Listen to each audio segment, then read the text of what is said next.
Good morning વિદ્યાર્થી મિત્રો. નીલમાધવ digital પ્લેટફોર્મમાં આપ સૌનું હાર્દિક સ્વાગત છે.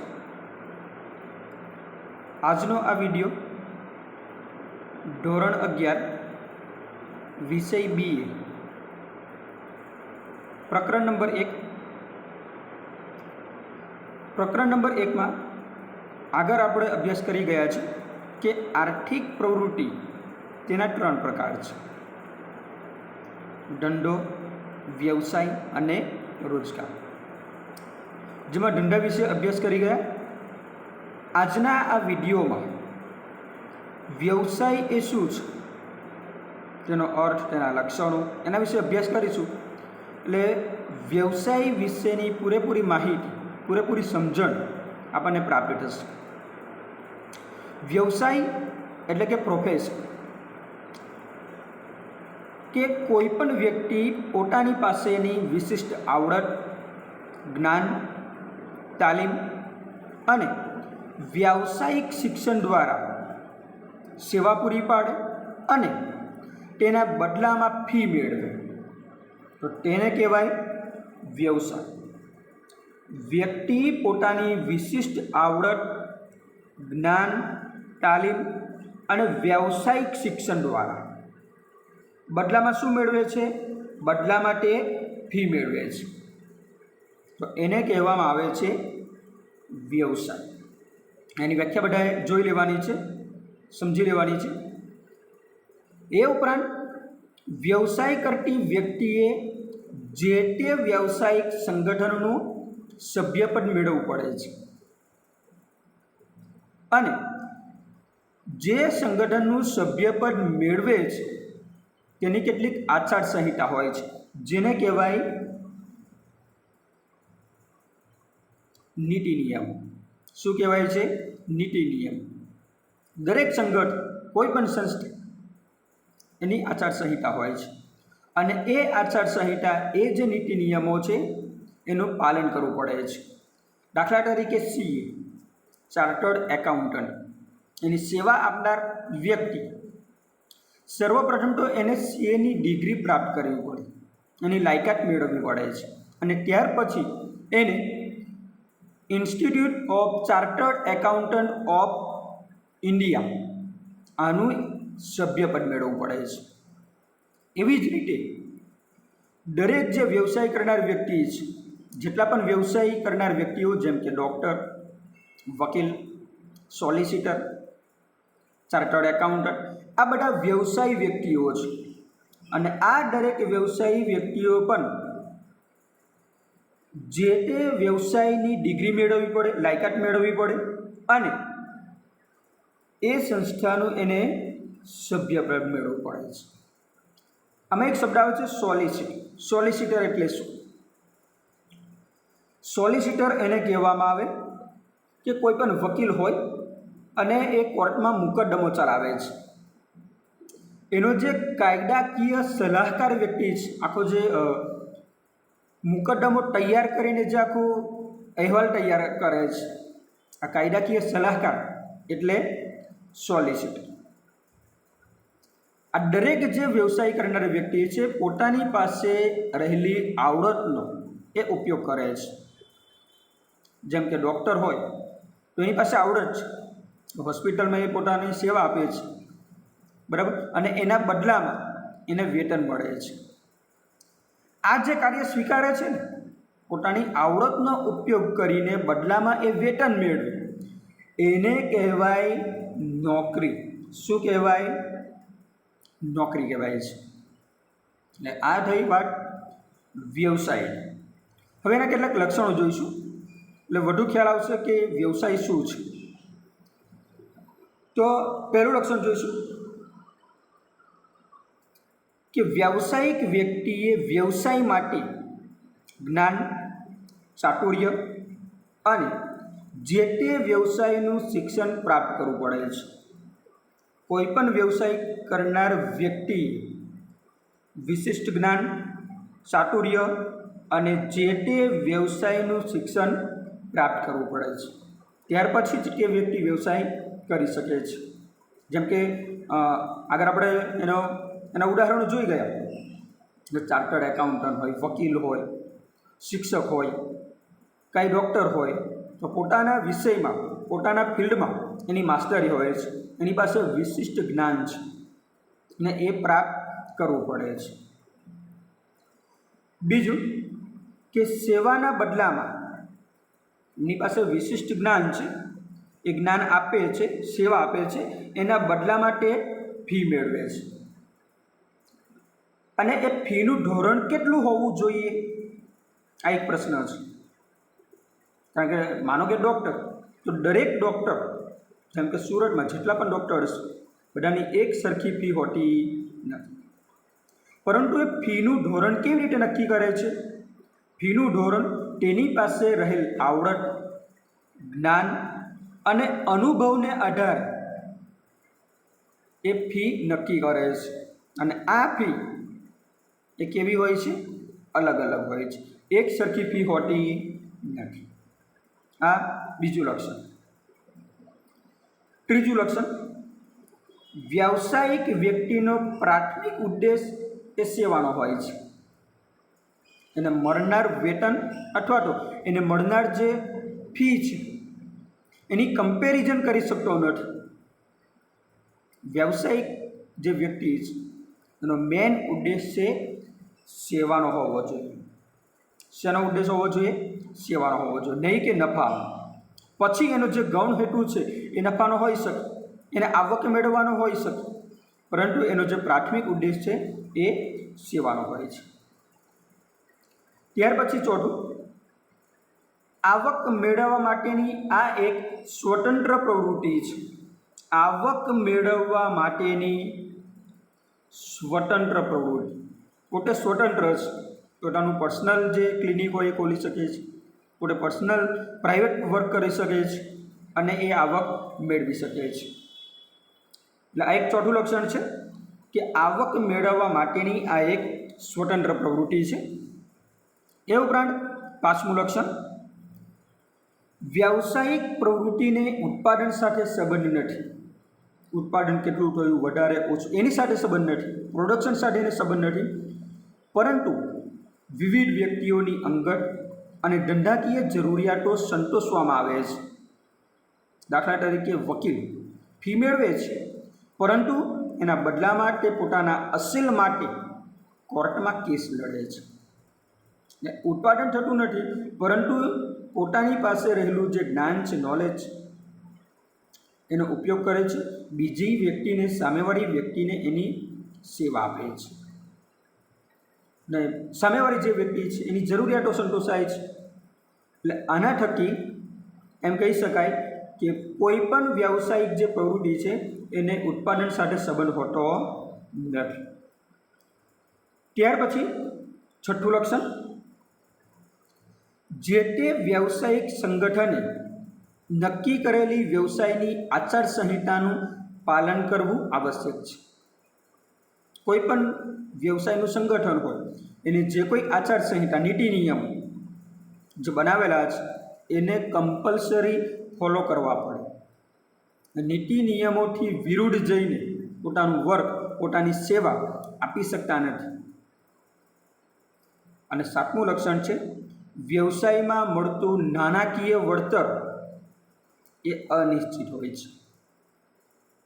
જેમ કે ડૉક્ટર પોતાનું પર્સનલ ક્લિનિક ચલાવે છે, તો એને જે મંથલી અથવા તો પર ડે અથવા તો યરલી એને જે નાણાકીય વળતર મળવાનું છે એ ફિક્સ નથી. હા, જો નોકરી કરે તો એ ફિક્સ હોય છે, પરંતુ પ્રાઇવેટ એ કામ કરે છે, સ્વતંત્ર એ કામ કરે છે, તો એ વ્યવસાય કરનાર વ્યક્તિને મળતું નાણાકીય વળતર એ અનિશ્ચિત હોય છે.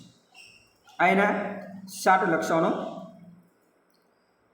હવે આપણે જોઈશું આર્થિક પ્રવૃત્તિનો જે ત્રીજો પ્રકાર છે, એ ત્રીજો પ્રકાર છે રોજગાર, એમ્પ્લોયમેન્ટ. કે રોજગાર એટલે શું? રોજગાર એટલે નોકરી. જે એની વ્યાખ્યા આપણે જોઈશું એટલે આપણને સ્પષ્ટ ખ્યાલ આવશે રોજગાર શું છે. રોજગાર એટલે નોકરી નિશ્ચિત વેતનના બદલામાં મંથલી એનું વેતન નક્કી કરેલું હોય છે. એ નિશ્ચિત વેતનના બદલામાં અન્ય સાથેના કરાર અનુસાર, ધ્યાનથી સમજો, નિશ્ચિત વેતનના બદલામાં અન્ય સાથેના કરાર અનુસાર સોંપેલું કાર્ય કરવાની આર્થિક પ્રવૃત્તિ. નિશ્ચિત વેતન છે અને જે કાર્ય કરવાનું છે એ નિશ્ચિત છે, એનો કરાર થાય છે. વેતન મળે છે એના બદલામાં કરાર અનુસાર જે સોંપવામાં આવેલું કાર્ય છે એને કરવાનું છે. આ પ્રકારની જે આર્થિક પ્રવૃત્તિ છે એને કહેવાય રોજગાર. દાખલા તરીકે શાળામાં શિક્ષણ કાર્ય કરતા શિક્ષક અથવા તો કોઈ પણ સરકારી કર્મચારી, એમનું જે કામ છે એ ફિક્સ, પ્લસ એમને જે વેતન આપવામાં આવે છે એ પણ કેવું છે? નિશ્ચિત છે. નિશ્ચિત વેતનના બદલામાં, અનિશ્ચિત નથી, નિશ્ચિત વેતનના બદલામાં અન્ય સાથે, એટલે સામેવાળી વ્યક્તિ એની સાથે કરાર થાય છે. એ કરાર અનુસાર એમને કાર્ય કરવાનું હોય છે.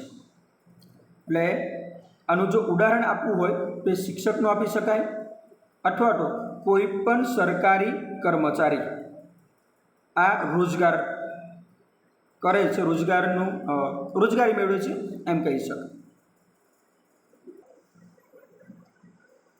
હવે એના લક્ષણો જોઈશું. એમાં પહેલું લક્ષણ, રોજગારમાં શારીરિક કે બૌદ્ધિક શ્રમના બદલામાં બે પ્રકારના શ્રમ હોય છે. શારીરિક શ્રમ હોય છે અને માનસિક શ્રમ હોય છે. માનસિક એટલે કે બૌદ્ધિક શ્રમ, શારીરિક પ્લસ બૌદ્ધિક. એટલે રોજગારમાં શારીરિક શ્રમના બદલામાં નિશ્ચિત સમયે નિશ્ચિત વેતન ચૂકવાય છે. સમય એનો નિશ્ચિત હોય છે અને એનું વેતન પણ નિશ્ચિત હોય છે. એટલે શારીરિક કે બૌદ્ધિક શ્રમના બદલામાં એને નિશ્ચિત સમય, નિશ્ચિત વેતન ચૂકવાય છે.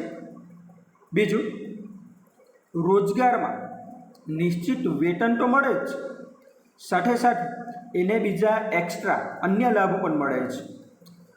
કયા લાભ? જે નોકરી કરતા હશે એમને ખબર હશે કે નોકરી કરનાર જે વ્યક્તિ છે એને પગાર ઉપરાંત બીજા અન્ય લાભ મળે, જેમ કે તબીબી, ભથ્થું, પેન્શન, બરાબર, આ બધા લાભ મળે છે. તબીબી એટલે મેડિકલ જે કોસ્ટ આવે છે એનો જે ખર્ચ છે એ પણ આપે. ભથ્થું, મોંઘવારી ભથ્થું, બરાબર, અને પેન્શન જ્યારે રિટાયર થાય છે ત્યારે એને એના જીવન નિર્વાહ ચલાવવા માટે અને અમુક ટકા રકમ પગાર તરીકે ચૂકવવામાં આવે. આજે બીજું લક્ષણ છે વેતન ઉપરાંત અન્ય લાભ.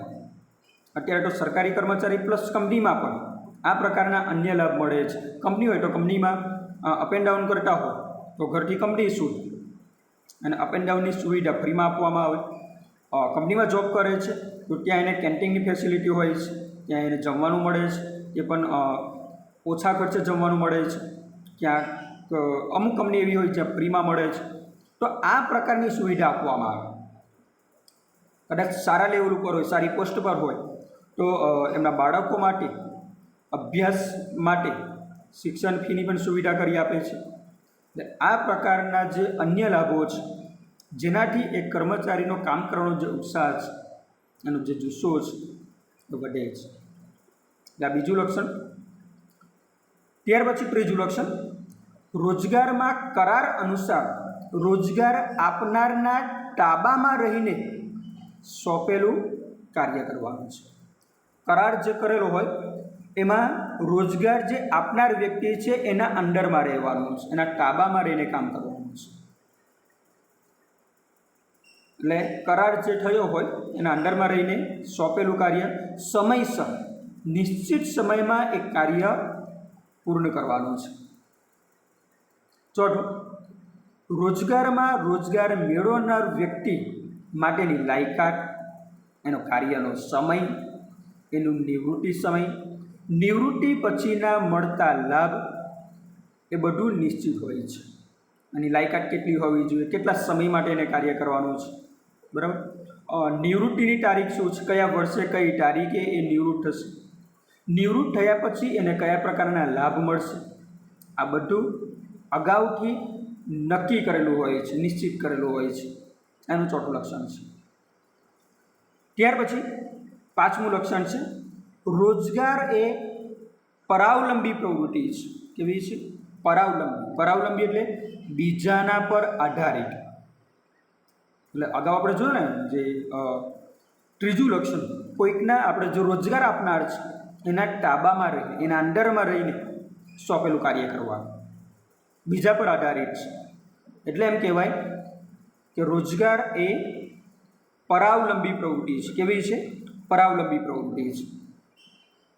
છઠ્ઠું લક્ષણ, રોજગારમાં માલિક અને કર્મચારી બંને કરાર અનુસાર નિયમ પાલન માટે બંધાયેલા હોય છે. નિયમ જે રૂલ્સ હોય છે એ બંને માટે હોય છે.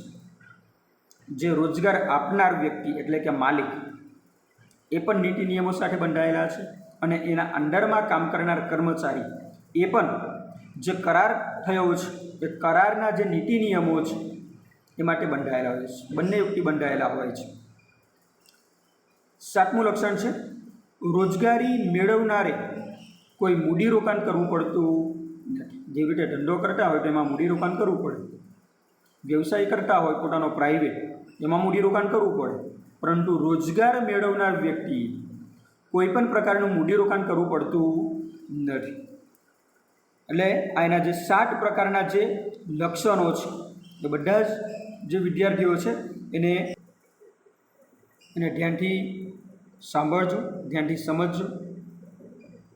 ત્યાર પછીનો જે ટૉપિક છે એ છે ધંધો, વ્યવસાય અને રોજગાર વચ્ચેની તુલના. ત્રણેય વચ્ચે તુલના કરીએ, એનો તફાવત જોઈશું એટલે ખ્યાલ આવશે. તફાવતનો મુદ્દા નંબર 1, કાર્યનું સ્વરૂપ. ધંધો, વ્યવસાય અને રોજગાર. તો ધંધામાં કાર્યનું સ્વરૂપ કેવા પ્રકારનું હોય છે? તો ધંધામાં નાણાંના બદલામાં ગ્રાહકને વસ્તુ અને સેવાનો પુરવઠો પૂરો પાડવામાં આવે છે. ધંધામાં શું હોય? વસ્તુ કે સેવા આપવાની, એના બદલામાં નાણાં મેળવવાનું.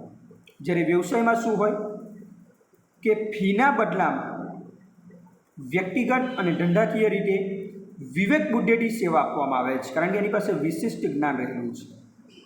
બદલામાં એ ફી મેળવે છે. અને રોજગારમાં કરાર હોય છે, નિયમો હોય છે, એ અનુસાર એને કાર્ય કરવાનું હોય છે. આ છે કાર્યનું સ્વરૂપ. લાયકાત. સેકન્ડ જે એનો મુદ્દો છે, મુદ્દા નંબર 2, લાયકાત. ધંધો, વ્યવસાય અને રોજગાર. ધંધામાં કોઈ શૈક્ષણિક લાયકાત જરૂરી નથી, પરંતુ વ્યવસાય કરનાર વ્યક્તિની પાસે શૈક્ષણિક લાયકાત હોવી જોઈએ, તાલીમ પામેલ હોવો જોઈએ અને વિશિષ્ટ પ્રકારના જ્ઞાનની આવશ્યકતા છે. જ્યારે રોજગારમાં જે કાર્ય કરવાનું છે એ કાર્યના સ્વરૂપ અનુસાર એની લાયકાત જરૂરી છે. મુદ્દા નંબર 3, બદલો અને વળતર. બદલામાં શું મળે છે? ધંધો, વ્યવસાય અને રોજગાર. ધંધામાં નફો મળે, વ્યવસાયમાં ફી મળે અને રોજગારમાં પગાર અથવા દરમા, વેતન, એની જે સેલરી નક્કી કરેલી છે તે મળે છે. મુદ્દા નંબર 4, મૂડી. તો ધંધાનું જે સ્વરૂપ છે એના પ્રકાર અનુસાર મૂડીની જરૂરિયાત છે, મૂડીરોકાણ કરવું પડે છે. જ્યારે વ્યવસાયમાં સ્થાપના સમયે મર્યાદિત મૂડીની જરૂર પડે છે, જ્યારે રોજગારમાં કોઈ જ પ્રકારની મૂડીની જરૂરિયાત હોતી નથી. મુદ્દા નંબર 5, જોખમ. ધંધામાં જોખમ હોય છે, કારણ કે નફો એ અનિશ્ચિત છે, નુકસાન થવાનું જોખમ રહેલું છે. નફો અનિશ્ચિત છે અને નુકસાન થવાની સંભાવના છે, એ જોખમ રહેલું છે. જ્યારે વ્યવસાયમાં નિશ્ચિત રકમની ફી ન મળવાનું જોખમ ખરું. આ એક જોખમ રહેલું છે કે નક્કી કરેલી જે ફી છે એ જો સમયસર જે સામેવાળી વ્યક્તિ છે જો કદાચ ન ભરે, ભરપાઈ ન કરે તો એ જોખમ છે. અને રોજગારમાં નિયમિત ચોક્કસ વેતન મળતું હોવાથી જોખમનું પ્રમાણ ઓછું હોય છે. સૌથી વધુ જોખમ ધંધામાં છે એના કરતાં ઓછું વ્યવસાયમાં છે અને એના કરતાં ઓછું રોજગારમાં છે. ત્યાર પછી છે આચારસંહિતા નિયમ. ધંધામાં કેટલાક કાયદાકીય નિયમોનું પાલન કરવું પડે છે, જ્યારે વ્યવસાયમાં વ્યાવસાયિક સંગઠને નક્કી કરેલા નિયમો એનું પાલન કરવું પડે છે અને રોજગારમાં કરારમાં જે નીતિ નિયમો નક્કી થયા છે એનું પાલન કરવું પડે છે. અને મુદ્દા નંબર 7 છેલ્લો મુદ્દો છે માલિકી હિતની ફેરબદલી. માલિકી હિતની ફેરબદલી થઈ શકે છે? હા, ધંધામાં થઈ શકે છે, પરંતુ વ્યવસાયમાં એની ફેરબદલી થઈ શકતી નથી, કારણ કે એની વિશેષ લાયકાત છે. એટલા માટે બીજા વ્યક્તિને એ માલિકની ફેરબદલી કરી શકાતી એની ફેરબદલી કરી શકાતી. જ્યારે રોજગારમાં માલિકી હક જ હોતો નથી, એટલે એમાં કોઈ પ્રશ્ન નથી. એટલે આ 7 પ્રકારના તફાવતના મુદ્દાઓ જેને ધ્યાનથી દરેક વિદ્યાર્થી મિત્રો અભ્યાસ કરશે એવી આશાઓ સાથે થેન્ક યુ સો મચ. જય હિન્દ, જય ભારત.